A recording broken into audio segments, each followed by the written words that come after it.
যেখানে প্রয়োজন সেখানেই হিজবুল্লাহর ওপর হামলা, নেতানিয়াহুর কড়া হুঁশিয়ারি। মোহাম্মদ আতিকুর রহমান অমিরাজ।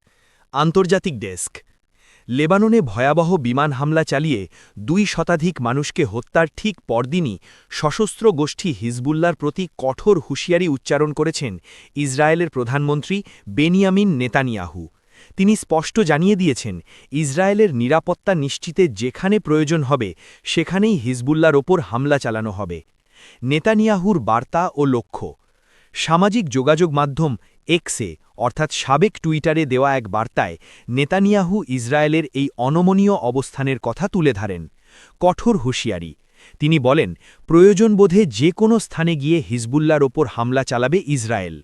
মূল লক্ষ্য, ইসরায়েলের উত্তরাঞ্চলের বাসিন্দাদের সম্পূর্ণ নিরাপত্তা নিশ্চিত না হওয়া পর্যন্ত এই আঘাত অব্যাহত থাকবে বলে তিনি ঘোষণা দেন।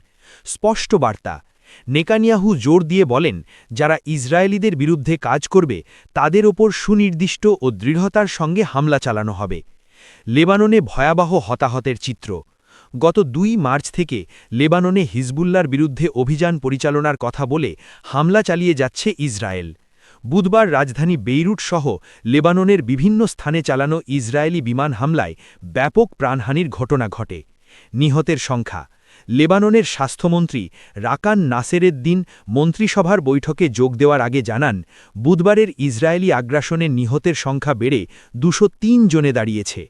এর আগে দেশটির স্বাস্থ্য মন্ত্রণালয় ১৮২ জন নিহতের কথা জানিয়েছিল। আহতের সংখ্যা। এই হামলায় আহত হয়েছেন অন্তত ১,০০০-এরও বেশি মানুষ।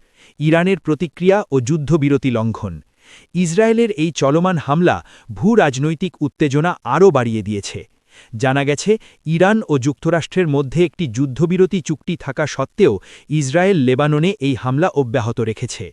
এই পরিস্থিতিতে ইরান তীব্র প্রতিক্রিয়া ব্যক্ত করে জানিয়েছে, লেবাননে ইসরায়েলের এই চলমান হামলা তেহরান যুক্তরাষ্ট্র যুদ্ধবিরতি চুক্তির একটি গুরুতর লঙ্ঘন।